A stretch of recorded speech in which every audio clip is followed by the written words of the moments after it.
Assalamualaikum warahmatullahi wabarakatuh. Innal hamdalillah nahmaduhu wa nasta'inuhu wa nastaghfiruh wa na'udzu billahi ta'ala min shururi anfusina wa min sayyiati a'malina. May yahdihillahu fala mudilla lahu wa may yudlil fala hadiya lahu. Wa asyhadu an la ilaha illallah wahdahu la syarika lah wa asyhadu anna Muhammadan abduhu wa rasuluh. Ya ayyuhalladzina amanu taqullaha haqqa tuqatih wa la tamutunna illa wa antum muslimun. Ya ayyuhan nasu taqu rabbakumul ladzi khalaqakum min nafsin wahidah wa khalaqa minha zawjaha وبث منهما رجالا كثيرا ونساء واتقوا الله الذي تساءلون به والأرحام إن الله كان عليكم رقيبا يا أيها الذين آمنوا اتقوا الله وقولوا قولا سديدا يصلح لكم أعمالكم ويغفر لكم ذنوبكم ومن يطع الله ورسوله فقد فاز فوزا عظيما أما بعد فإن أصدق الحديث كتاب الله وخير الهدي هدي محمد صلى الله عليه وسلم وشر الأمور محدثاتها وكل محدثة بدعة وكل بدعة ضلالة وكل ضلالة في النار. Ma'asyiral muslimin, ikhwani fillah, rahimani wa rahimakumullah. Kita melanjutkan kembali pembahasan kitab Sifat Salatin Nabi sallallahu alaihi wasallam oleh Syekh Muhammad Nasiruddin Al-Albani rahimahullahu ta'ala. Kita sampai pada pembahasan, kalau nggak salah, qira'atuhu sallallahu alaihi wasallam ayatin ba'dal fatihah fil akhirataini, di mana Nabi sallallahu alaihi wasallam ketika salat zuhur terkadang Nabi juga membaca ayat setelah membaca surah Al-Fatihah di dua rakaat yang terakhir, yaitu rakaat ketiga dan keempat. Itu benar sampai situ. Halaman berapa kalau di situ? 201. Wajibnya membaca surat Al-Fatihah sebelumnya ya. Oh iya, yang benar tadi itu kan? Iya. Kata mu'alif, Nabi SAW itu terkadang ketika sholat zuhur, beliau setelah membaca Al-Fatihah di rakaat ketiga dan keempat, ya, setelah membaca Al-Fatihah beliau melanjutkan membaca ayat. Di sini kata beliau, wa kana yaj'alu ar-rak'ataini al-akhirataini aqsara minal ulayaini qadran nisfi. Kata beliau, Nabi SAW itu menjadikan dua rakaat sholat zuhur yang terakhir, yakni rakaat ketiga dan keempat, itu lebih pendek bacaannya dari dua rakaat yang pertama, rakaat 1 dan 2. Ya, kata beliau setengahnya. Jadi kalau misalnya rakaat pertama kedua itu menghabiskan waktu 10 menit, berarti rakaat ketiga keempat separuhnya. Ini hitungan gampangnya kayak gitu. Ya, setengahnya. Kemudian qadra 15 ayatan, seperti 15 ayat. Ukurannya itu seperti membaca 15 ayat. Wa rubbama iktasara fiha 'alal Fatihah. Dan juga terkadang Nabi SAW mencukupkan surat Al-Fatihah saja. Maksudnya di rakaat ketiga dan keempat Nabi hanya membaca surat Al-Fatihah saja. Ya, kalaupun Nabi membaca ayat itu biasanya 15 ayat. Ini kita bicara rakaat berapa? 3 dan keempat. Ya, berarti kalau 3 dan keempat itu sekitar 15 ayat, maka 1/2-nya 30. Ya.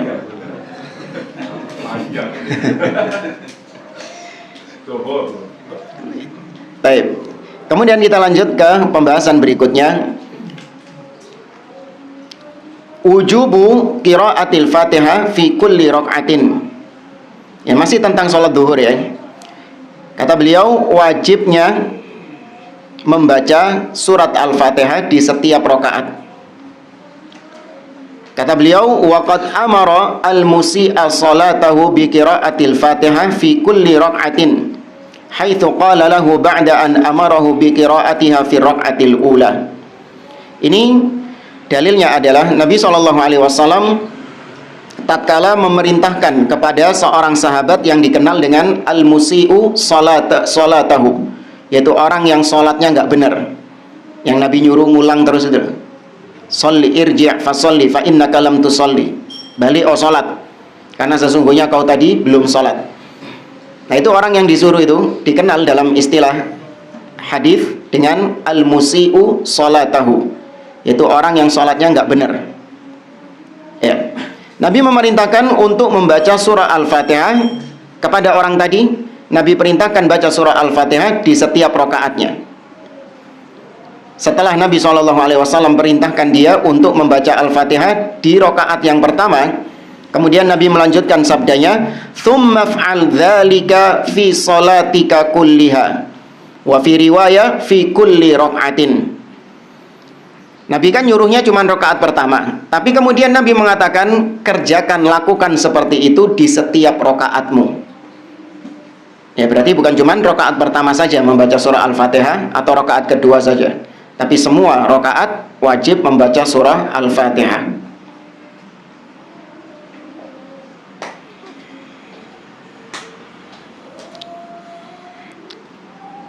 Kemudian kata beliau, wa kana yusmi'uhum al-ayata ahyanan.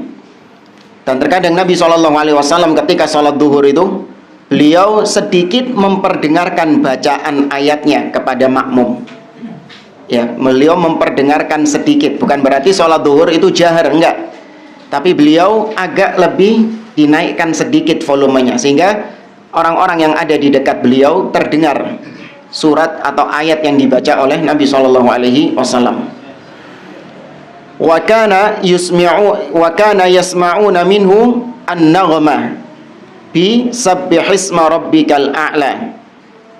Ya, terkadang para sahabat itu yang ada di belakang Nabi SAW, mereka itu mendengar bacaan yang lirih, ya, an-naghmah, yakni bacaan yang lirih, lantunan ayat yang dibaca oleh Nabi SAW. Nabi membaca ketika itu sabbihisma rabbikal a'la ketika sholat duhur. Wa hal ataka hadithul ghasyiyah, dan juga surah al-ghasyiyah. Wa kana ahyanan yaqra'u bi as-sama' was-sama'i dzatil buruj, yaitu surah al-buruj. Wa bi was-sama'i wat-tariq, dan juga surah at-tariq. Wa nahwihima minas suwar, atau yang semisal dengan surat-surat tersebut.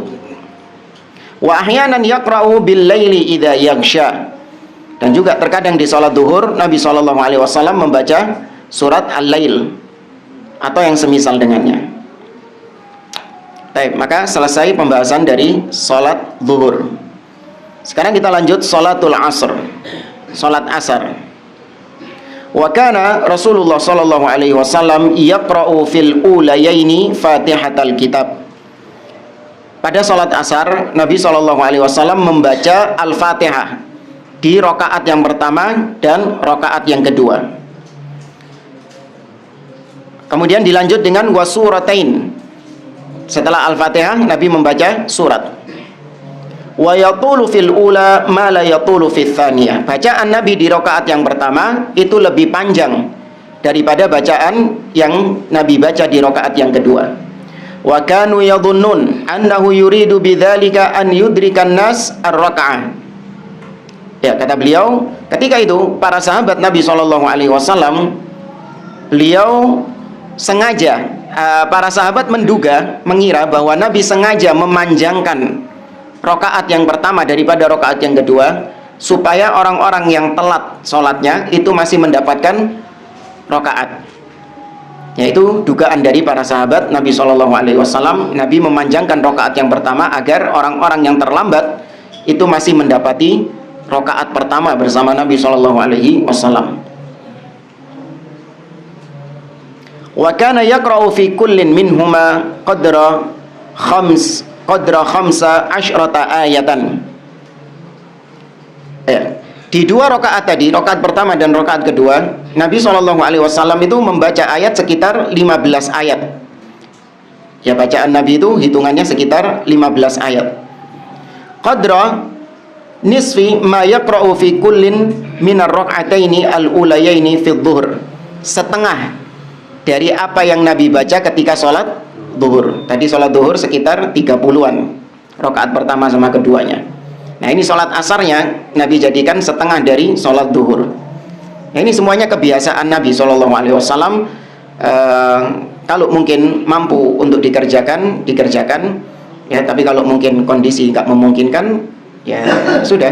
Ini bukan berarti meninggalkan hal ini dianggap sebagai hal yang membatalkan sholat, tidak. Yang ini kita bicara tentang kebiasaan Nabi SAW.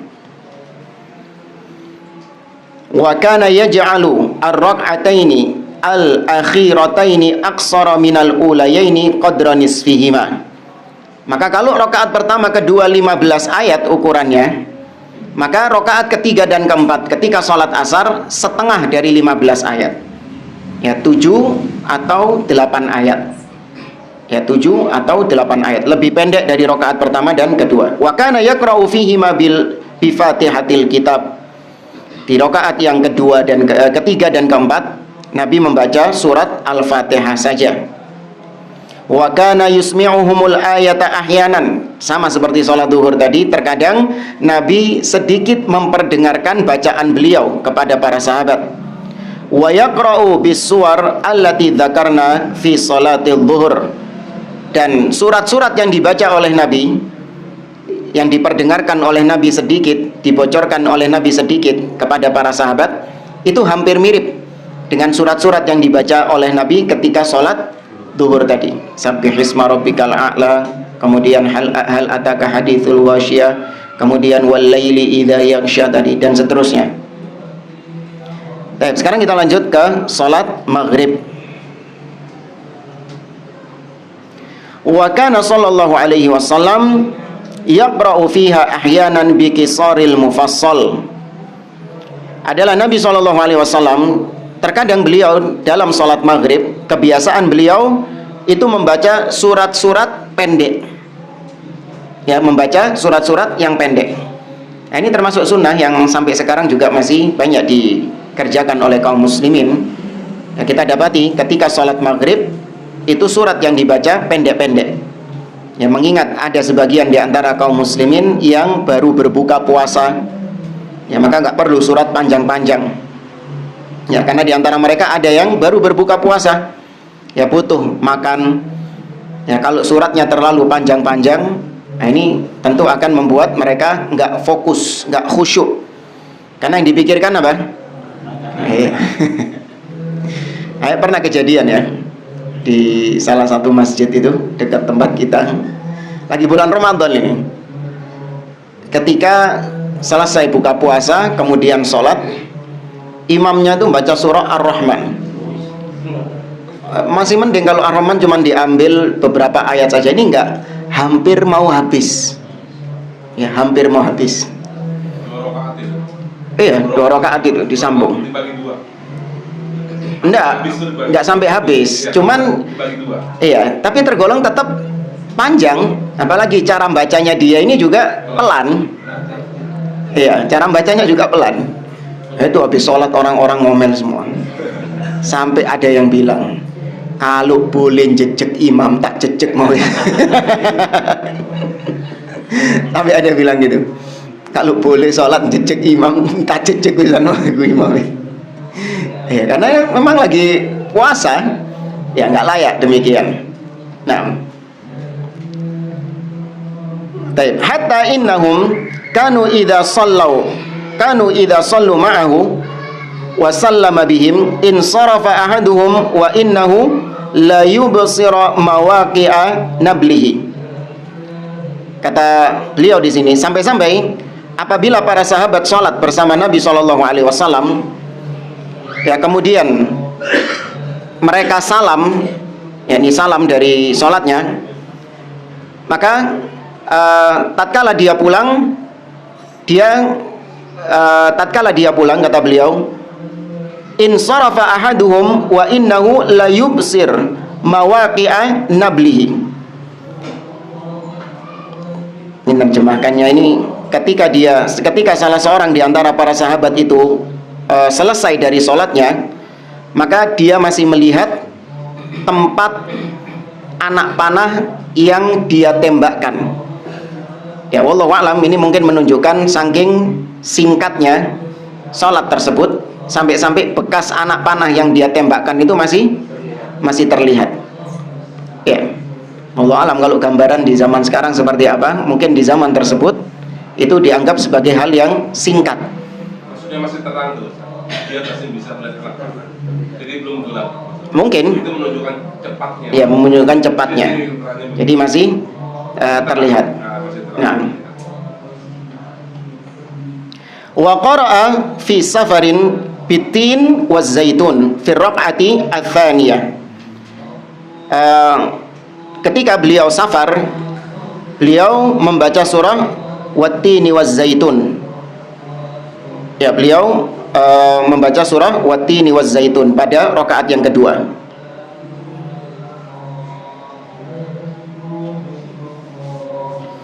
Kemudian wa kana ahyanan yaqra'u bi tiwalil mufassal wa awsatihi. Tapi juga terkadang di beberapa kondisi Nabi juga pernah membaca ketika sholat maghrib, ya, membaca ayat-ayat yang panjangnya sedengan, bahkan yang panjang banget. Ya, ketika sholat maghrib Nabi juga pernah membaca ayat-ayat yang panjangnya sedengan. Kalau tadi kan pendek, nah, ini panjangnya sedengan atau yang panjang banget. Seperti kana taratan yaqra'u bil ladzina kafaru wa saddu an sabilillah, yaitu surah Muhammad. Wa taratan bi at-tur, terkadang Nabi membaca surah at-tur. Wa taratan bil mursalat, surat al-mursalat, wal mursalati urfa. Qara'a biha fi akhir salatin shallaha sallallahu alaihi wasallam. Itu semua dibaca oleh Nabi Shallallahu Alaihi Wasallam pada saat-saat terakhir Nabi sebelum wafat. Ya, di sholat-sholat terakhirnya Nabi Shallallahu Alaihi Wasallam. Ya, wallahu a'lam, kalau dipahami berarti Nabi Shallallahu Alaihi Wasallam sedang tidak berangkat ke masjid, karena di akhir-akhir hidup beliau siapa yang jadi imam di masjid? Abu Bakar As-Siddiq radhiyallahu taala anhu menggantikan Nabi imam di masjid, karena kondisi Nabi sudah semakin, ya, kesehatannya menurun sallallahu alaihi wasallam. Wa kana ahyanan yaqra'u bi tuli at-tulayaini al-a'raf fi raq'ataini. Ya, dan terkadang Nabi sallallahu alaihi wasallam membaca salah satu dari dua surat yang terpanjang. Ya, salah satu dari surat-surat yang panjang. Di antara surat-surat yang panjang di dalam Al-Quran adalah Al-Baqarah, kemudian An-Nisa, ya, kemudian Al-A'raf. Ya, Nabi membaca Al-A'raf, tapi dibagi menjadi 2 rakaat. Yaitu beliau baca ketika sholat maghrib. Wa taratan bi Al-Anfal fi raq'ataini. Dan Nabi juga terkadang membaca surah Al-Anfal, yas'alunaka anil anfal, dibagi menjadi 2. Ya, ini semua dibaca oleh Nabi ketika sholat maghrib. Sendiri nih ya dari tadi. Wallahu a'lam, nggak disebutkan ini sendiri. Mau sakit toh? Lagi sakit kan? Itu yang tadi, tapi kalau yang akhir-akhir ini wallahu a'lam. Iya, tadi musalat tadi. Iya. Kalau yang terakhir-terakhir tadi wallahu a'lam, tidak disebutkan. Tapi intinya itu yang paling jadi kebiasaan Nabi adalah surat-surat pendek. Ya, dan itu yang dipesankan oleh Nabi kepada Mu'adz bin Jabal ketika beliau membaca dengan bacaan yang panjang di saat kondisi jamaah memang sedang sulit. Maka Nabi memarahi Mu'adz bin Jabal dengan mengatakan, afattanun anta ya Mu'adz. Ya, apakah kau ingin membuat fitnah wahai Mu'adz, ingin membuat kekacauan wahai Mu'adz? Ini menunjukkan bahwa imam itu memperhatikan kondisi jamaah. Di antara mereka ada yang mungkin dzu hajah, ada yang punya hajat. Di antara mereka ada yang tua, di antara mereka ada yang sakit mungkin. Ya. Maka makmum atau imam itu pandai melihat kondisi jamaah. Kemudian di sini ada bab yang pendek.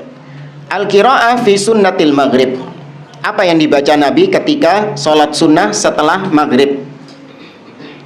Wa amma sunnatul maghrib al-ba'diyah fakana yaqra'u fiha qul ya ayyuhal kafirun wa qul huwallahu ahad.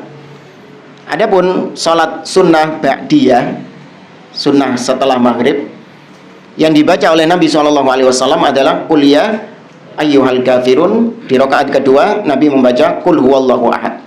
Ya tentunya setelah Al-Fatihah ya. Jangan langsung Allahu Akbar qul ya ayyuhal kafirun. Enggak. Al-Fatihah sih maksudnya.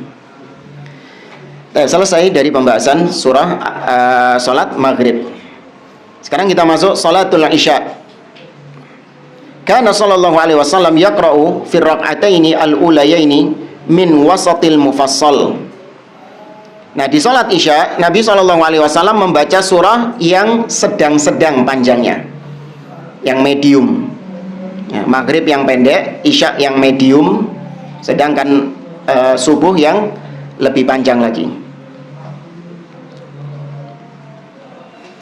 Fakana taratan yaqra'u bisyamsi wa duhaha wa ashbahihima minas suwar. Terkadang Nabi SAW membaca surah wasyamsi wa duhaha, atau yang semisal dengan itu, wal laili idza yaghsha, ya, atau wan nazi'at, atau mungkin apa namanya? Enggak itu loh. Wailul lil mutaffifin, yang semisal dengan itu. Wa taratan bi idza samaa'un syaqqat. Ya, terkadang dengan surah Al-Insyiqaq. Wa kana yasjudu biha. Dan di surat Al-Insyiqaq itu Nabi SAW sujud.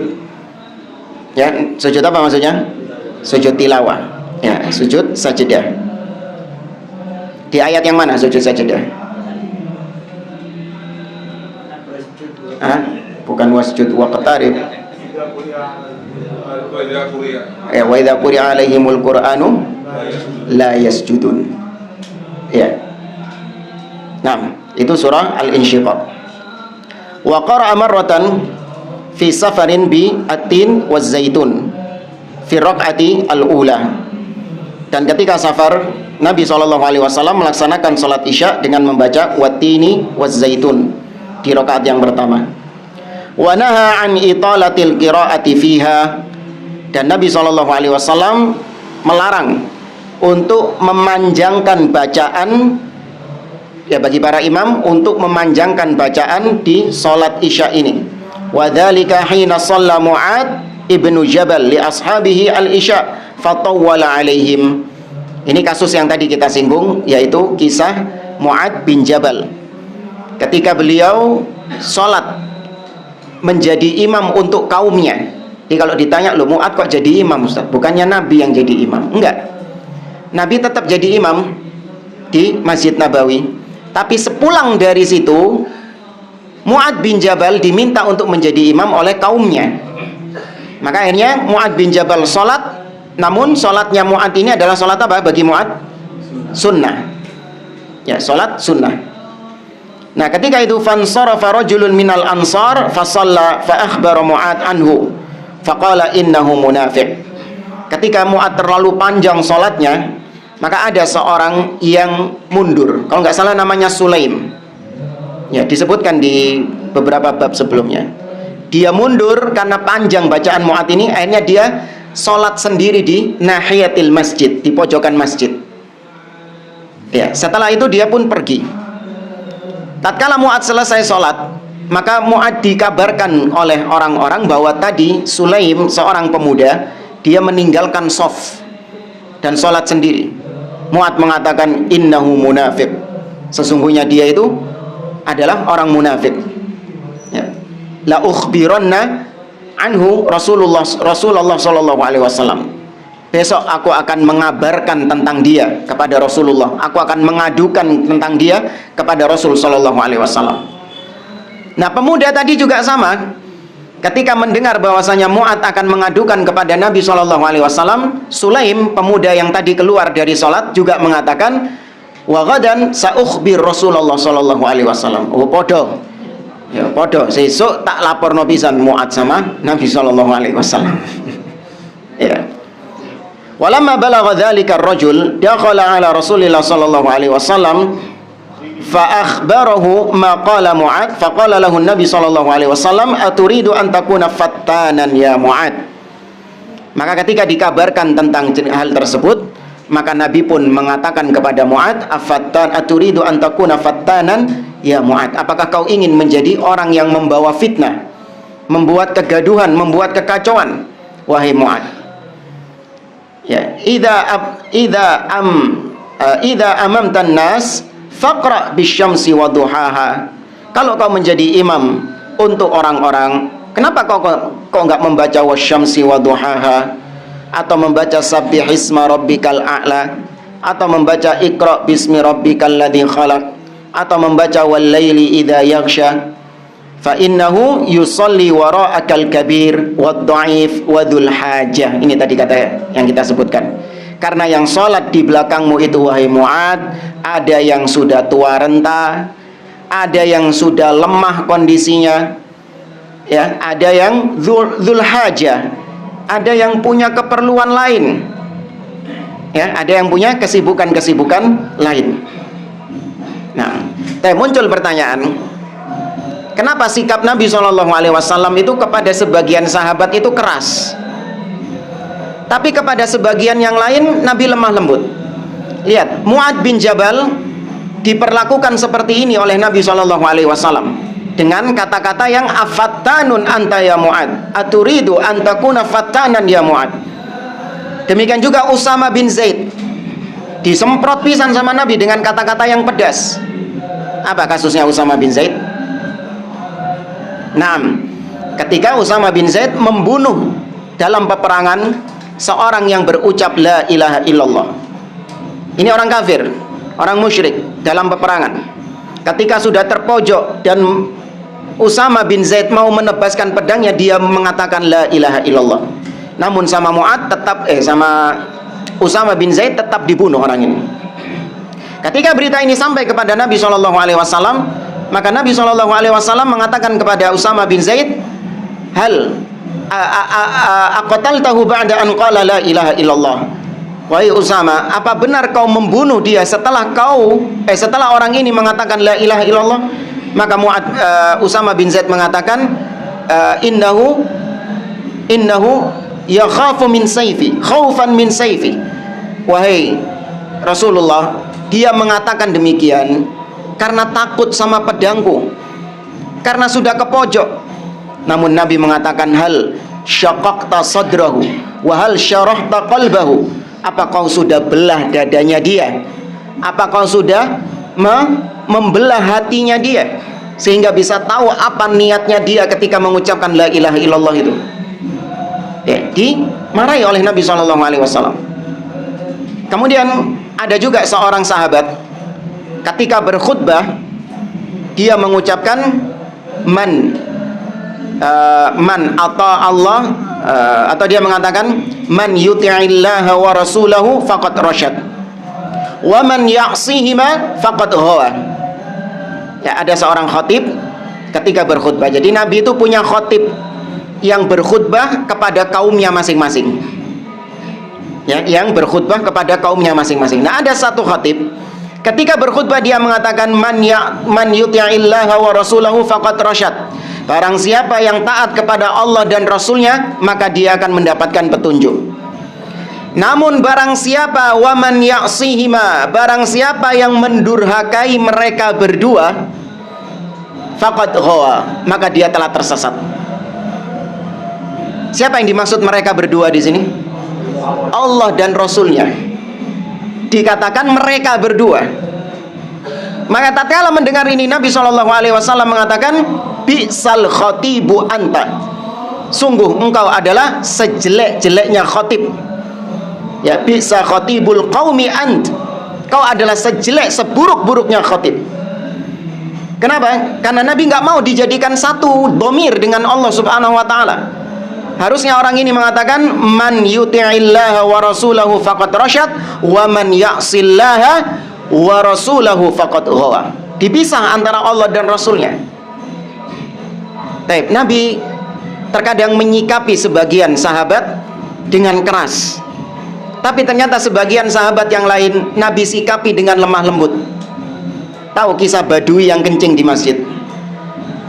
Hah? Arab Badui yang kencing di masjid itu dimarahi nggak sama Nabi SAW? Nggak dimarahi. Apa? Wih, juru neruskan. Tapi kenapa kok ada perbedaan sikap? Padahal kalau dipikir-pikir parah nggak ini kencing di masjid itu? Parah. Ya, mungkin kalau di zaman sekarang ada yang seperti itu, wah dibakar massa itu hidup-hidup itu. Ya. Tapi kenapa ada perbedaan sikap seperti ini dari Nabi SAW?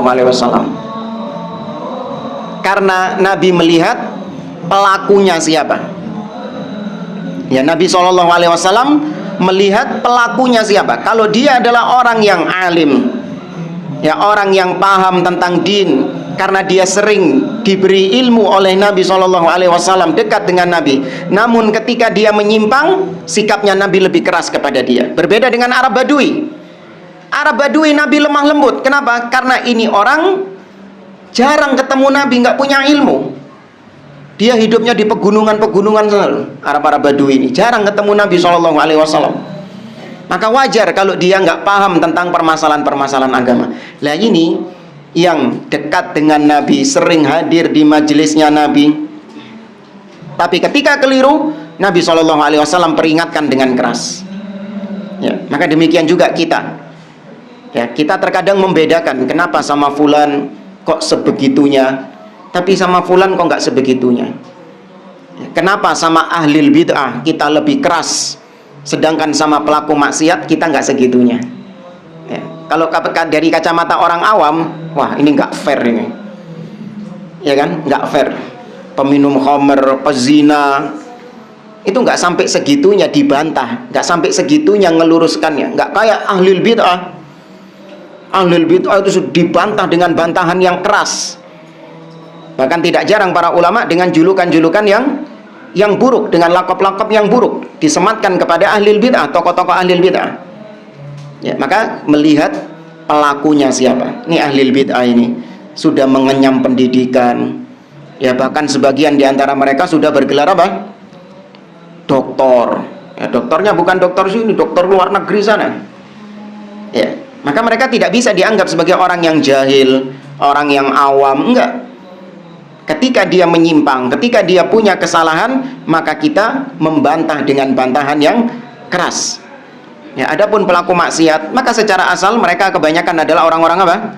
Orang-orang awam, orang-orang jahil. Ya. Ya, ibarat sederhananya itu seperti kalau Anda punya dua anak. Ya, kalau Anda punya dua anak. Anak pertama itu usianya mungkin sudah SMA, sudah kuliah gitu kan. Sedangkan anak kedua itu masih kecil. Ya, masih kecil, usia 2 tahun gitu. Nah, ketika Anda gendong anak yang umur 2 tahun tadi, ternyata anak Anda ini punya kebiasaan suka nampar-nampar pipi Anda. Ini pipi ini bapaknya ditempelin-tempelin, jenggotnya ditarik-tarik gitu. Anda tetap mengingkari nggak? Tetap mengingkari. Cuman cara Anda mengingkarinya lemah lembut. Waduh, jangan dipukul Abi, ya bapak jangan dipukul, sakit, disayang bapaknya, kan gitu kan? Anak umur 2 tahun kok. Ya. Nah, kakaknya yang sudah kuliah tadi ngelihat adiknya nampar-nampar bapaknya, melok gitu kan? Kok bapak cuman ngunut dok marahinnya ini. Melok dari kampleng pisan bapak itu pak gitu. Sama nggak mengingkarinya? Hah? Beda. Ini langsung coret dari kakak sudah. Besoknya berangkat ke kecamatan, ini cabutin coret dari kakak ini. Iya. Tapi ini bedanya, Nabi melihat kondisi orang tersebut. Baik jamaah rahimani wa rahimakumullah, kita lanjut ke pembahasan berikutnya, yaitu sholatul lail, sholat malam. Ini kalau nggak salah sudah kita singgung di kajiannya Pak Ardoi kemarin ya. Ya, kemarin sholat malam itu apa bedanya sholat malam sama sholat tahajud? Kalau tahajud tidur dulu, ya. Kalau malam, baik, tahajud itu adalah sholat malam dengan kondisi, ya, dia bangun dari tidur. Sebenarnya dia juga sholat malam. Tahajud itu juga disebut sholatul lail, tapi dia berbedanya yaitu ketika dia mengerjakan karena bangun dari tidurnya. Adapun sholat malam itu umum, bahkan juga bisa masuk di dalamnya adalah sholat witir. Ya, kalau ini bicara yang sunnahnya ya. Ya, sholat isya juga masuk sholat malam, tapi ini kita bicara yang sunnahnya. Sholat witir juga masuk sholat malam. Yaitu istilah sholat yang dikerjakan di malam hari. Wa kana sallallahu alaihi wasallam rubbama jahara bil qiraah. Kita nggak membahas tentang hukum-hukum yang berkaitan dengan sholat malam ya. Di sini beliau sedang membahas tentang apa yang dibaca oleh Nabi, qiraahnya saja. Ya, kita hanya bicara di sini tentang qiraah sholat malam. Nanti pembahasan tentang fikih sholat malam, sholat witir, insya Allah ada sendiri. Ya, insya Allah ada sendiri. Wa kana sallallahu alaihi wasallam rubbama jahara bil qiraati fiha wa rubbama asarra. Kadang Nabi sallallahu alaihi wasallam ketika salat malam beliau mengeraskan bacaannya. Tapi terkadang pula Nabi sallallahu alaihi wasallam membaca salat malam dengan lirih. Yuqassiru al-qira'ata fiha taratan wa yutiluha ahyanan. Terkadang Nabi SAW memendekkan bacaan sholat malamnya, tapi seringnya Nabi SAW memanjangkan. Ya, sampai-sampai kata Aisyah, Nabi kalau sholat malam hatta tatawarram qadamahu, sampai-sampai kaki beliau bengkak.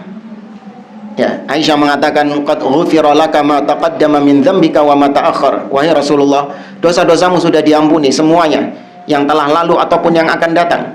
Kenapa kau sampai segininya beribadah kepada Allah? Maka Nabi mengatakan, afala akunu abdan syakura. Tidakkah pantas aku menjadi seorang hamba yang bersyukur kepada Allah Subhanahu wa ta'ala? Nah, ini menunjukkan ya, sekelas Nabi, meskipun sudah dijamin surga, dosa-dosanya sudah diampuni semuanya, tidak ada kesalahan di sisi Allah Subhanahu wa ta'ala, namun ternyata beliau masih melaksanakan ibadah kepada Allah sampai dengan ibadah yang luar biasa, sampai kedua kakinya bengkak. Ini Nabi. Namun sekarang muncul orang-orang yang diistilahkan dengan wali. Kalau sudah nyampe tingkat makrifat, maka berarti sudah gugur kewajiban. Ya, sudah nggak ada beban taklif, sudah tidak ada lagi beban syariat. Naudzubillah, karena sudah sampai tingkatan wali, ya, makrifat. Nah, ini diantara kesesatan orang-orang sufi. Mereka berdalil dengan firman Allah Azza wa Jalla, wa'bud rabbaka hatta ya'tiyakal yaqin. Sembahlah Rabbmu sampai datang al-yakin, sampai datang keyakinan.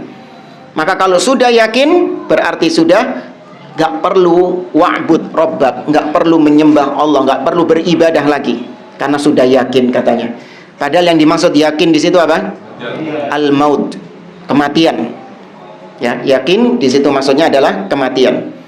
Sebagaimana firman Allah dalam surah Al-Muddathir, Allah mengatakan, "Ma salakakum fi saqar?" Qalu lam naku minal musallin wa lam naku nut'imul miskin wa kunna nakhudu ma'al khaidin, sampai pada firman Allah, "Hatta atana al-yaqin." Kenapa kalian masuk neraka saqar? Kami dulu enggak salat, kami dulu enggak memberi makan kepada orang-orang miskin, dan kami dahulu suka duduk-duduk untuk berbicara hal-hal yang batil. Sampai kapan? Hatta atanal yaqin. Kami seperti itu sampai datang kematian kepada kami. Ya, maka al-yaqin maksudnya adalah al-maut. Kita lanjut lagi ke salat malam. Wa yubalighu fi italatiha ahyanan ukhra. Bahkan terkadang Nabi SAW melebihkan bacaan yang sudah panjang tadi. Ya, seringnya panjang, terkadang panjangnya dilebihkan daripada biasanya. Atau kalau kita katakan sangat panjang. Hatta qala Abdullah ibnu Mas'udin radhiyallahu an, sampai-sampai Abdullah bin Mas'ud mengatakan, "Shallaitu ma'an Nabi sallallahu alaihi wasallam lailatan falam yazal qa'iman hatta hamamtu bi amri su'in." Qila wa ma hamamta? Qala hamamtu an aq'uda wa adhara an-nabiyya sallallahu alaihi wasallam. Kata Abdullah bin Mas'ud, pernah aku sholat malam bersama Nabi sallallahu alaihi wasallam. Beliau berdiri terus, tegak berdiri terus beliau dalam jangka waktu yang lama, sampai-sampai muncul dalam diriku ada keinginan untuk melakukan perbuatan yang jelek. Ya, perbuatan yang jelek. Ketika Abdullah bin Mas'ud ditanya, apa perbuatan jelek yang ketika itu ingin kau lakukan? Yaitu aku tinggalkan Nabi SAW, kemudian aku duduk. Iya. Iya. Saking suwe ini, sampai muncul dalam diriku, aku duduk dan tak biarkan Nabi sholat sendiri. Tapi nggak dilakukan sama Abdullah bin Mas'ud. Ya, tidak jadi dilakukan oleh Abdullah bin Mas'ud, hanya sebatas keinginan saja. Itu saking panjangnya sholat Nabi Shallallahu Alaihi Wasallam. Demikian juga waqala Hudzaifah ibnul Yaman, berkata Hudzaifah ibnul Yaman radhiyallahu taala anhu,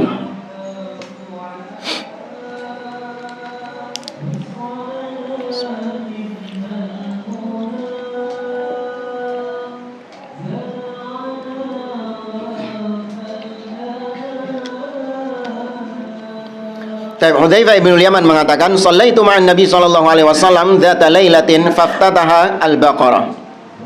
Kata Hudzaifah, aku pernah salat bersama Nabi sallallahu alaihi wasallam, salat malam. Di suatu malam, Nabi membuka bacaannya dengan surah Al-Baqarah. Sebagian makmum itu, kalau ketika salat apa misalnya tarawih, waladhdallin amin bismillahirrahmanirrahim Alif lam mim dzalikal kitabu la raiba fi. Itu makmum sebagian, aduh alamat suwe. Aduh alamat suwe. Nah, ini Nabi baru-baru sudah buka Al-Baqarah. Fakultu yarka indal mi'ah. Kata Hudzaifah dalam hatinya, iki paling 100 sampai ayat ke 100 rukuk ini. Ya, dalam hatinya. Thumma madha, ternyata lewat ayat 100 dilanjutno sama Nabi. Fakultu, kemudian aku berkata lagi, yusolli biha fi rak'ataini. Famadha. Ketika itu aku berkata di dalam hati, Nabi SAW mungkin Al-Baqarah ini dibagi menjadi 2 rakaat. Itu sedawa loh itu. Kata Hudzaifah, oh paling Al-Baqarahnya dibagi menjadi 2 rakaat. Ya paling tutup tengah-tengah. Tengah-tengah Al-Baqarah itu apa? 2 juz setengah loh jamaah. Iya, 2 juz setengah Al-Baqarah itu. Oke. Kemudian kata beliau, famadha, ternyata Al-Baqarah selesai 1 rakaat, apa belum 1 rakaat Al-Baqarah selesai. Fakultu yarka' biha. Ya, fakultu yarka' biha. Maka kemudian aku setelah Nabi selesai baca surat Al-Baqarah, kata Hudzaifah ibn Yaman, iki rukuk iki. Nah, ini rukuk ini. Tsumma iftataha An-Nisa faqara'aha. Kemudian Nabi membuka surat lagi, surah An-Nisa. Ya ayyuhan nasu taqu rabbakumul ladzi, dan seterusnya. Setelah selesai, tsumma iftataha Ala Imran. Setelah selesai An-Nisa, beliau membuka lagi dengan surah Ali Imran. Faqara'aha yaqra'u mutarassilan. Nabi SAW membaca surah Ali Imran, beliau membaca dengan mutarassilan. Mutarassilan ini dibaca dengan menghayati jamaah. Ya, dibaca dengan penghayatan. Beda ya kalau kita membaca cuman nyari cepatnya saja. Ya, nyari cepatnya. Nabi enggak, membaca dengan menghayati ayat demi ayat yang dibaca. Bagaimana penghayatan Nabi? Begini. idza marra bi ayatin fiha tasbih sabbaha. Kalau melewati ayat yang isinya bertasbih, mensucikan Allah Subhanahu wa taala, maka Nabi diam dan bertasbih juga. Ya, Nabi diam dan bertasbih juga. Idza marra bi su'alin sa'al. Ketika Nabi SAW melewati ayat yang ada permohonan di situ, maka Nabi benar-benar memohon kepada Allah dari ayat itu. Seperti ayat-ayat doa. Ya. Apa misalnya? Sebutkan ayat yang merupakan doa. Rabbana la tuzigh qulubana ba'da idh hadaitana. Apalagi? Rabbana ighfirli wa liwalidayya. Ya, dalam surah Ibrahim. Ya, doanya Nabi Ibrahim. Terus apa lagi? Rabbi habli minas solihin. Ya, Rabbi habli min ladunka dzurriyyatan thayyibah innaka sami'ud du'a. Rabbana ighfir lana wa li ikhwanina alladziina sabaquna bil iman. Rabbana hab lana min azwajina. Nabi kalau melewati ayat-ayat seperti ini, Nabi bukan cuma sekedar baca, tapi juga memohon, berdoa. Ya, bahkan surat Al-Fatihah yang kita baca itu juga doa. Bagian mana doanya? Ihdinas siratal mustaqim. Nah, ini sering kita sampaikan. Ketika kita membaca surah Al-Fatihah, maka jadikan hati kita itu benar-benar sedang meminta kepada Allah. Ya, benar-benar sedang memohon kepada Allah Subhanahu wa taala. Jangan mulutnya baca Al-Fatihah tapi hatinya sedang tidak meminta kepada Allah. Seperti yang pernah kita sampaikan, karena saking hafalnya surat Al-Fatihah, kita kalau sholat nggak sadar moro-moro wis tutuk waladhdallin amin. Ya kan? Karena saking hafalnya kita surah Al-Fatihah, moro-moro wis tutuk waladhdallin amin. Nah, lanjut lagi, wa idza marra bi ta'awudzin ta'awwadza.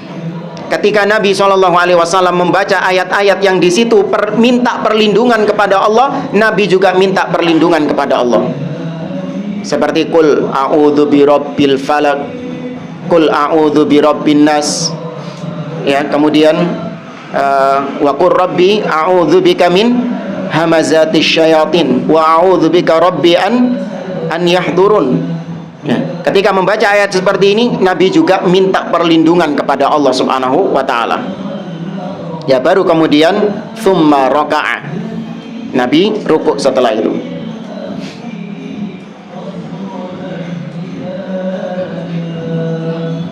Wa qara'a lailatan wa huwa waja' as-sab'at tiwal. Wa huwa waja'un as-sab'at tiwal.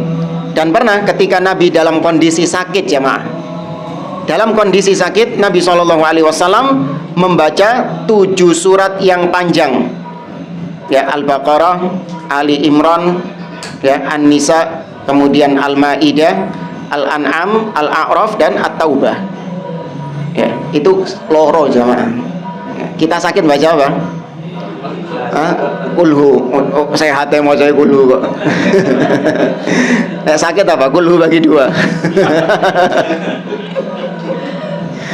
Baik. Wa kana ahyanan yaqra'u fi kulli rak'atin bi suratin minha. Dan ketika salat malam, ya, ketika salat malam Nabi SAW itu terkadang cuma membaca salah satu dari 7 surat yang tadi, 7 surat yang panjang tadi. Hanya dibaca satu saja. Satu aja sudah panjang sama. Ya.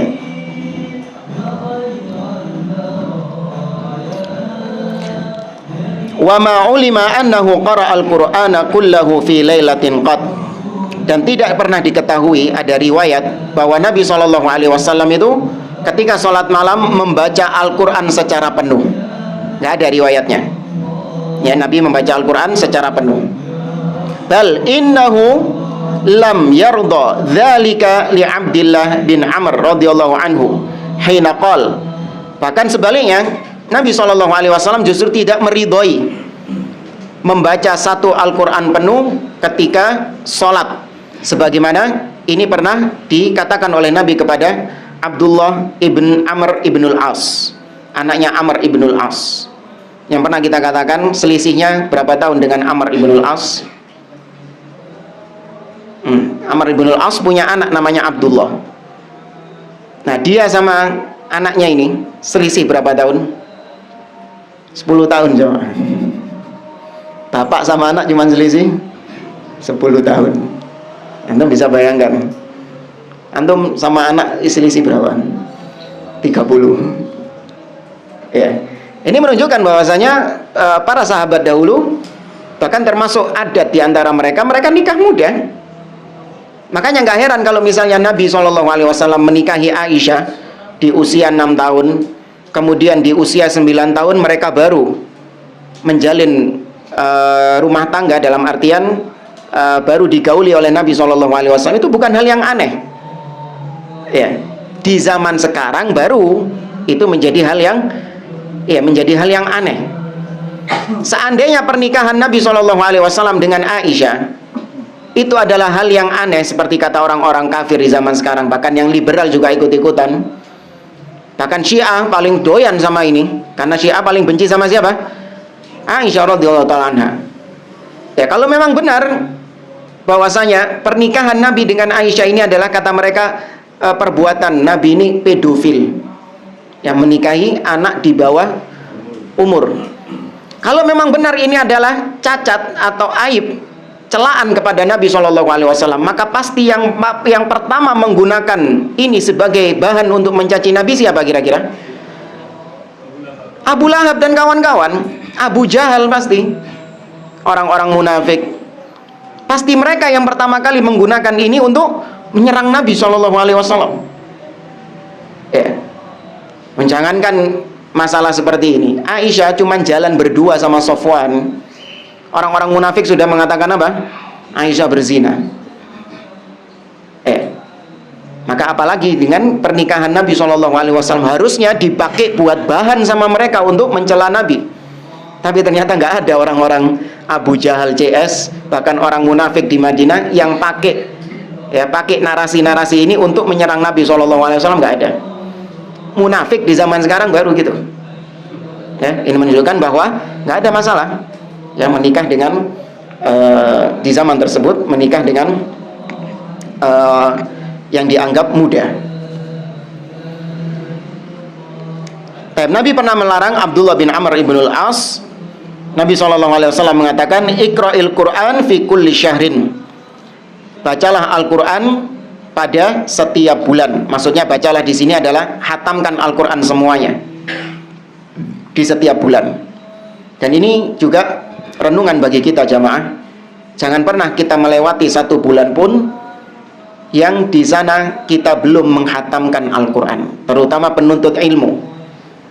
Ya, terutama penuntut ilmu. Tidak layak seorang penuntut ilmu satu bulan dia tidak menghatamkan Al-Quran. Ya, beda level antum, beda dengan orang-orang awam di luar sana. Enggak, antum adalah seorang penuntut ilmu, orang-orang yang mendalami ilmu agama Islam ini. Maka nggak layak satu bulan berlalu namun tidak hatam Al-Quran. Apalagi satu bulan berlalu tidak ada satupun ayat yang dibaca, na'udzubillah. Ya, bahkan tidak menyentuh Al-Quran sama sekali, na'udzubillah. Nah, kata Nabi, Iqra'il Quran fi kulli syahr. Qultu, kemudian kata Abdullah, inni ajidu quwwatan.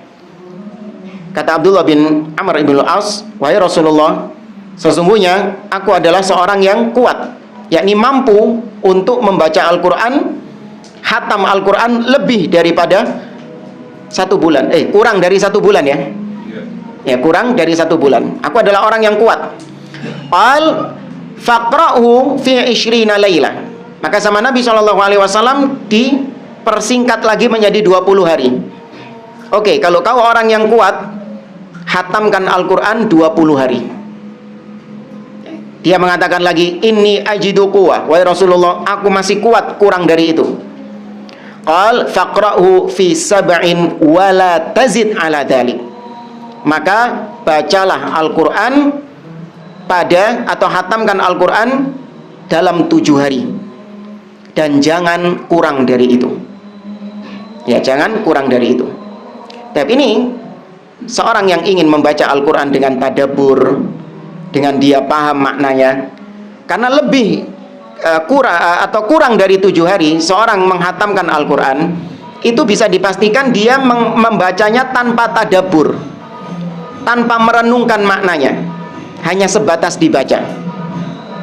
Nggak mungkin bisa dia merenungkannya, nggak mungkin dia bisa mentadabburinya. Ya, maksimal 7 hari ini. Muncul pertanyaan, Ustadz, bagaimana dengan Al-Imam Syafi'i rahimahullah dan para salaf yang lain? Ketika bulan Ramadan, mereka dalam 1 hari hatam berapa kali Imam Syafi'i? 2 kali jamaah.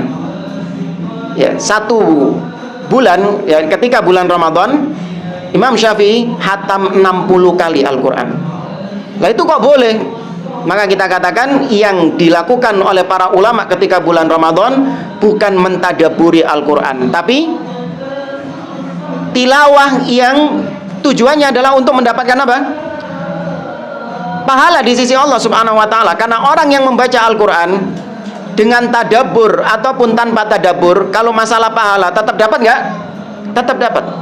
Nabi mengatakan, man qara'a harfan min kitabillah falahu hasanah. Barang siapa yang membaca 1 huruf dari Al-Quran, membaca, hanya sebatas membaca saja, maka dia mendapatkan 1 pahala. Wal hasanatu bi asyri amsalihha. 1 pahala dilipat gandakan menjadi 10. La aqulu lakum alif lam mim harfun. Aku tidak mengatakan kepada kalian alif lam mim itu 1 huruf. Walakin al alifu harfun wal lamu harfun wal mimu harfun. Alif itu 1, lam itu 1, mim itu 1. 3 kali 10 berarti 30. Ya. Maka yang dilakukan oleh para ulama salaf ketika bulan Ramadan, mereka ingin untuk banyak mendapatkan pahala, keberkahan pahala dari Al-Quran, dan berlipat gandanya pahala di bulan Ramadan itu. Ya, maka yang mereka lakukan sudah bukan tadabbur lagi, tapi yang mereka lakukan adalah untuk mendapatkan pahala di sisi Allah Subhanahu wa taala. Namun bagi yang ingin mentadabburi Al-Quran, hatam Al-Quran, maka maksimal 7 hari. Ya, dia menghatamkan Al-Quran tersebut. Itu di riwayat yang kita baca tadi. Nah, dalam riwayat yang lain kata beliau, "Tsumma rakhasa lahu an yaqra'ahu fi khamsin." Setelah 5 hari itu tadi, Nabi merendahkan lagi menjadi 5. Setelah 7 hari, Nabi merendahkan lagi menjadi 5 hari. Jadi boleh menghatamkan Al-Quran maksimal 5 hari. Tsumma rakhasa lahu an yaqra'ahu fi 3. Kemudian direndahkan lagi oleh Nabi SAW maksimal 3 hari. Ya, menghatamkan Al-Quran maksimal 3 hari. Nah, baru kemudian kata beliau di sini, man qara al-Quran fi aqalli min 3 lam yafqahu. Dan barang siapa yang menghatamkan Al-Quran kurang dari 3 hari, maka nggak mungkin dia paham. Ya, berarti yang dimaksud di sini adalah membaca dengan tadabbur. Ya, bukan hanya sebatas membaca saja, enggak, tapi membaca dengan tadabbur. Kalau di bulan Ramadan membaca cari pahala. Ya, membaca untuk memperbanyak pahala. Tsumma fi qaulihi lahu fa inna likulli 'abidin syirratun. Sebelumnya dalam riwayat yang lain, wa nahahu an yaqra'ahu fi aqalli min dzalik wa 'allala dzalika fi qaulihi man qara'a al-Qur'an fi aqalli min 3 lam yafqahu wa fi lafdhin la yafqahu man qara'a al-Qur'an fi aqalli min 3. Ya, sama dalam riwayat yang lain Nabi mengatakan seorang tidak akan dapat memahami Al-Qur'an tatkala dia menghatamkannya kurang dari 3 hari. Ya, dia nggak akan paham.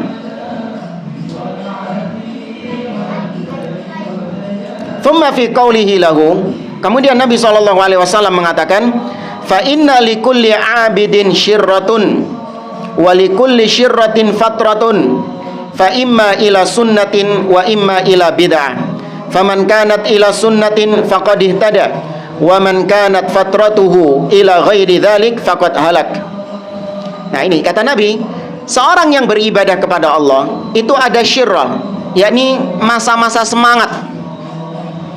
Tapi terkadang juga ada masa-masa fatrah, futur, yaitu masa-masa penat, bosan, ya apa ya? Ojo blenger kesane kok. Iya, malas, nggak semangat lagi dalam melaksanakan ibadah tersebut. Wajar, ya wajar demikian itu. Namun Nabi berpesan, kalau futurnya dia itu masih di jalur sunnah, maka dia akan mendapatkan petunjuk. Dia termasuk orang yang di atas jalan petunjuk. Tapi kalau futurnya dia, masa-masa malasnya dia itu justru mengarah kepada perbuatan-perbuatan bid'ah atau perbuatan-perbuatan yang buruk, maka dia akan binasa. Contoh, seorang mungkin dia rajin membaca Al-Quran, menghafalkan Al-Quran. Kemudian ada masa-masa di mana dia mulai agak malas, ya, karena saking seringnya dia mulai agak menurun semangatnya untuk membaca Al-Quran. Maka ketika dialihkan ke membaca yang lain, baca kitab para ulama, ya kan? Baca kitab para ulama, dengarkan murotal sejam 2 jam sudah cukup, bosan. Nah, daripada nganggur, dengerin kajian. Nah, selama masa futurnya ini masih dibelokkan ke hal-hal yang baik, maka insya Allah dia tetap berada di atas jalan petunjuk. Tapi kalau dibelokkan hal-hal yang negatif, maka dia akan binasa. Dengerin murotal misalnya, ini contoh sederhana, 1 jam 2 jam sudah penat, ganti apa? Musik. Ganti musik, ya. Atau misalnya tadi membaca Al-Quran, penat dia baca Al-Quran, hanya diganti dengan ini qasidaan, apa lagi, ya, dan yang semisal dengannya, ya, syair-syair, ya, pakai alat musik juga mungkin, ya. Tapi ini futurnya ke kebid'ahan. Maka kata Nabi, faqad halak, maka orang seperti ini akan binasa. Maksudnya binasa itu gimana? Ya, maksudnya binasa, dia akan dihilangkan petunjuk darinya, menjadi orang-orang yang dicabut hidayah sunnah darinya. Naudzubillah. Nah, itu terbukti ya, orang yang dia sudah banyak membiasakan diri dengan Al-Quran, kemudian ketika dia justru ya mendengarkan musik-musik, ya, maka nikmat membaca Al-Quran ini lama-kelamaan jadi hilang. Jadi hilang. Justru dia mendapatkan kenikmatannya itu di musik-musik tadi akhirnya.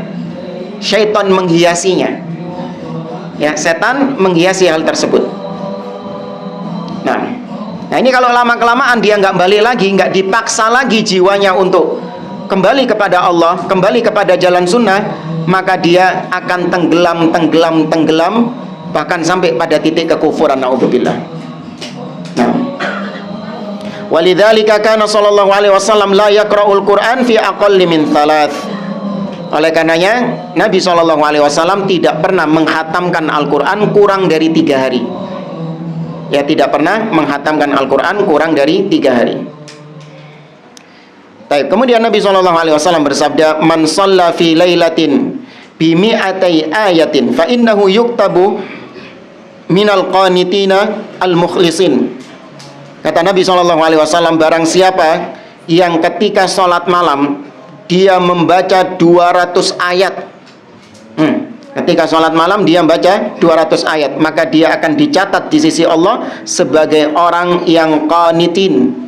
Ya, orang yang qanitin yakni orang yang senantiasa taat. Bukan cuma taat, tapi senantiasa taat kepada Allah. Luar biasa ketaatannya kepada Allah. Ini yang Allah sifatkan kepada Nabi Ibrahim. Inna Ibrahim kana ummah qanitan lillah. Nabi Ibrahim itu adalah seorang yang qanitan lillah, senantiasa taat kepada Allah Subhanahu wa taala, dan digolongkan menjadi orang-orang yang mukhlisin, yang senantiasa ikhlas kepada Allah. 200 ayat jemaah. Ya. Ya, 200 ayat. Kalau surat Al-Baqarah Sampai ayat mana? 284. Ayat kursi 255. Ya, berarti ayat kursi 255. Itu total sholat ya, Dok, ya? Iya. Sampai witir maksudnya kayak gitu ya? Ya lihat dari keumumannya kayak gitu. Bukan satu rakaat, Bang.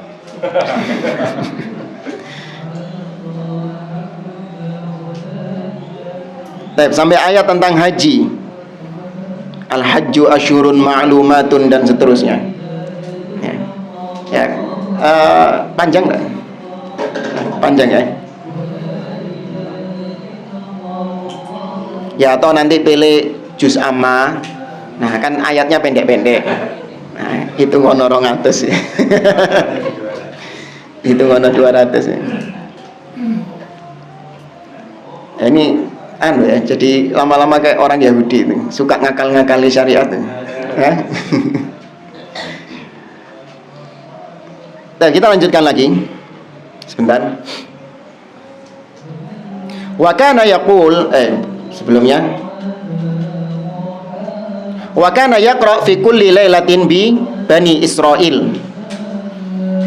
Dan pernah dalam satu malam Nabi SAW itu ketika sholat malam membaca surah Al-Isra. Ya, membaca surat Al-Isra. Subhanalladzi asra bi 'abdihi dan seterusnya. Wa surah Az-Zumar, dan Nabi juga membaca surah Az-Zumar. Wa kana yaqul, dan Nabi pernah mengatakan, man shalla fi lailatin bi mi'ati ayatin lam yuktab minal ghafilin. Ya, kalau tadi 200 sekarang 100. Apa keutamanya sholat malam baca 100 ayat? Maka dia tidak akan dicatat sebagai orang-orang yang ghafil, orang-orang yang lalai. Ya, dia tidak akan digolongkan sebagai orang-orang yang lalai. Ini keutamaan kalau 100 ayat. Ya, kalau 200 ayat tadi dia dicatat di sisi Allah sebagai hamba yang qanit dan yang mukhlis, yang ikhlas kepada Allah. Wa kana ahyanan yaqra'u fi kulli raq'atin qadra 50 ayatin aw akthar. Dan terkadang Nabi kalau salat malam itu membaca di setiap rakaat ya. Bukan total, di setiap rakaat Nabi membaca sekitar 50-an ayat. Ya, terkadang ini dilakukan oleh Nabi atau lebih daripada itu. Wa taratan yaqra'u qadra ya ayyuhal muzammil. Dan terkadang dalam satu rakaat Nabi membaca ayat yang panjangnya seperti panjang surah Al-Muzammil. Pendek loh ya. Ya, antum lihat nanti surah Al-Muzammil, ya ayyuhal muzammil. Pendek. Wa makana sallallahu alaihi wasallam yusallil lail kullahu. Ya, dan Nabi sallallahu alaihi wasallam itu tidak melaksanakan salat semalam suntuk. Ya, maksudnya semalam suntuk itu mulai habis isya sampai adzan subuh. Illa nadiron, kecuali pernah tapi jarang sekali. Makanya 3 sahabat yang pernah datang kepada Nabi untuk bertanya tentang ibadahnya Nabi ketika di rumah, masih ingat ya kisah itu ya? Ketika dijelaskan oleh istri Nabi, ternyata mereka menganggap kok ibadah Nabi di rumah biasa-biasa saja. Oh iya, karena Nabi sudah diampuni dosa-dosanya. Wa aina nahnu mir Rasulillah, kalau kita bagaimana? Kita belum diampuni dosa-dosanya. Maka yang pertama nggak mau apa? Nggak mau ya, menikah terakhir. Nggak mau tidur, sholat malam terus. Yang kedua, puasa terus. Yang ketiga, baru gak gelem rabi. Nah, ketika Nabi datang, maka Nabi menganulir. Nabi gak setuju dengan ide-ide mereka. Nabi mengatakan, amma ana fa inni atqakum lillahi wa akhsyakum lahu. Adapun aku adalah orang yang paling bertakwa di antara kalian, dan aku orang yang paling takut kepada Allah di antara kalian. Walakinnani usolli wa anam. Tapi terkadang aku tidur dan terkadang aku sholat malam. Ya, menunjukkan Nabi kebiasaannya itu tidak sholat malam semalam suntuk.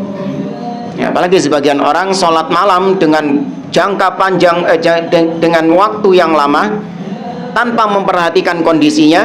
Akhirnya gara-gara sholat malam yang lama mengakibatkan subuhnya apa? bablas. Perlu antum ingat jamaah, sholat sunnah sepanjang apapun antum kerjakan, ya seheboh apapun antum ngerjakan sholat sunnah. Kalau tadi kan Nabi kakinya bengkak, kalaupun kita melakukannya sampai cuklek kakinya, ya sebagaimanapun besarnya kita melakukan ibadah tersebut sunnah ya, tetap tidak akan bisa menyaingi yang fardu, yang wajib. Ya, tetap tidak akan bisa menyaingi yang wajib. Ya, kata Al-Imam Al-Qurtubi kalau nggak salah, beliau mengatakan man ishtaghala bil fardi 'anil nafli fahuwa ma'dzur wa man ishtaghala bin nafli 'anil fardi fahuwa maghrur. Barang siapa yang sibuk dengan yang fardu sehingga yang sunnah itu dia lalaikan, dia tinggalkan, maka dia dapat uzur. Tapi sebaliknya, barang siapa yang menyibukkan diri dengan yang sunnah-sunnah, gara-gara dia sibuk dengan yang sunnah, akhirnya yang wajib keteteran, yang wajib dia tinggalkan, dia abaikan, maka dia tertipu. Ya, dia tertipu. Nah, sholat malam tadi 200 ayat, ya, bahkan menghabiskan waktu 4 jam misalnya antum sholat malam, dibandingkan 2 rakaat subuh yang mungkin 10 menit 15 menit, lebih mulia mana? Tetap sholat subuh. Ini sekali lagi bukan terus kita membuat antum males sholat malam, bukan ya. Ini tujuan kita supaya kita tetap memfokuskan, memperhatikan yang wajib-wajib, ya, tidak mendahulukan yang sunnah daripada yang wajib. Faqat sampai mana ini?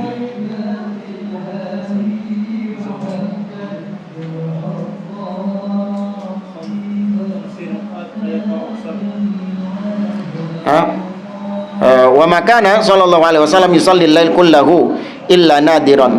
Faqad raqaba Abdullah ibnu Khabbab ibnu al-Arad wa kana qad syahida badran ma'a Rasulillahi sallallahu alaihi wasallam. Buset panjang ya.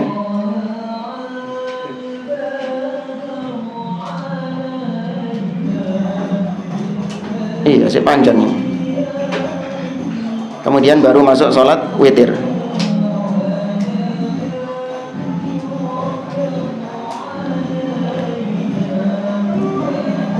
Baik, kita cukupkan sampai di sini dulu.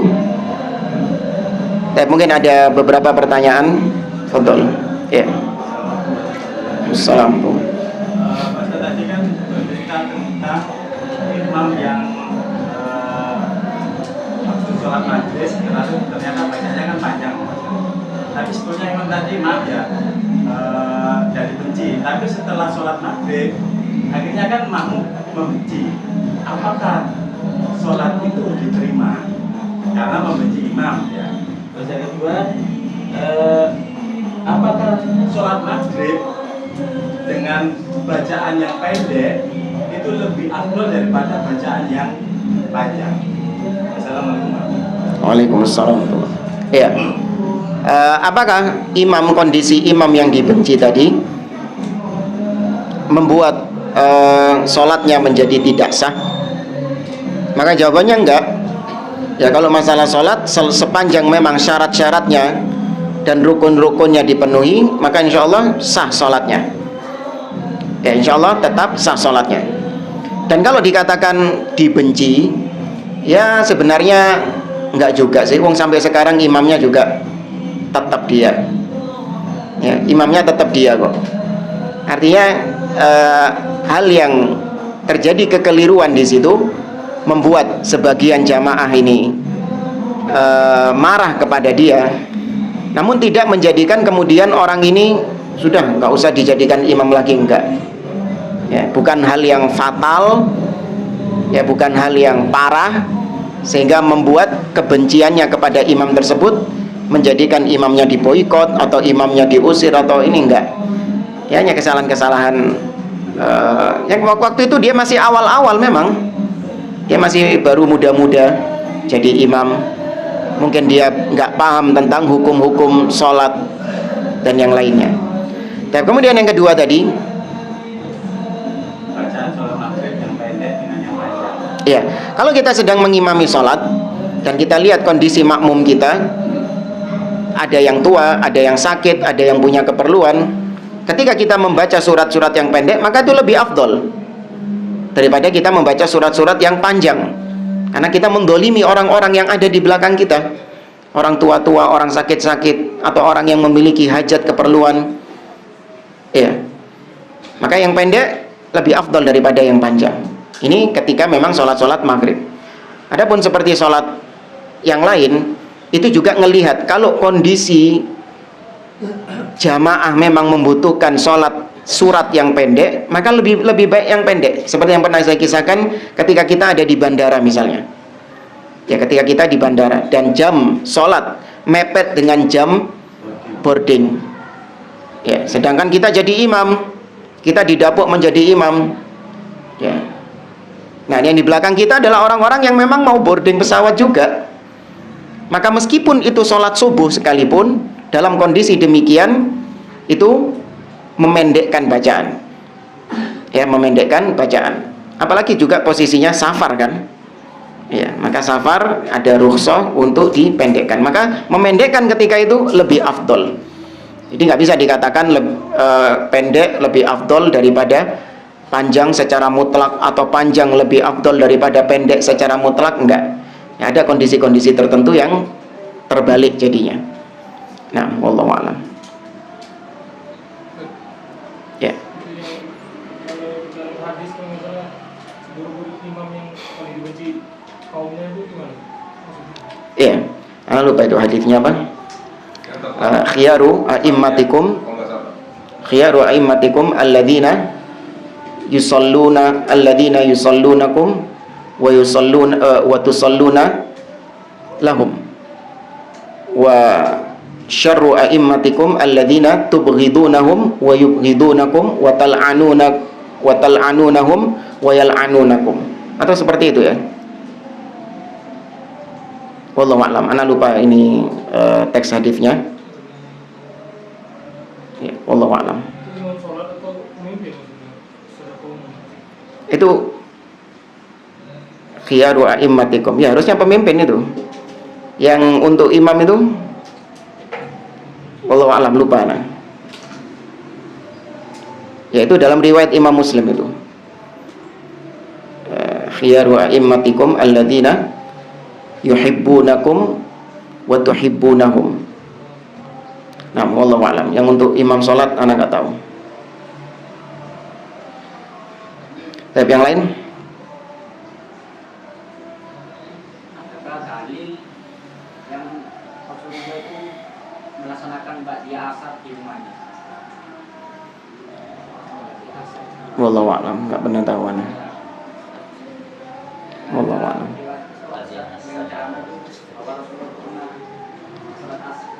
Gak di asar. Wallahu a'lam.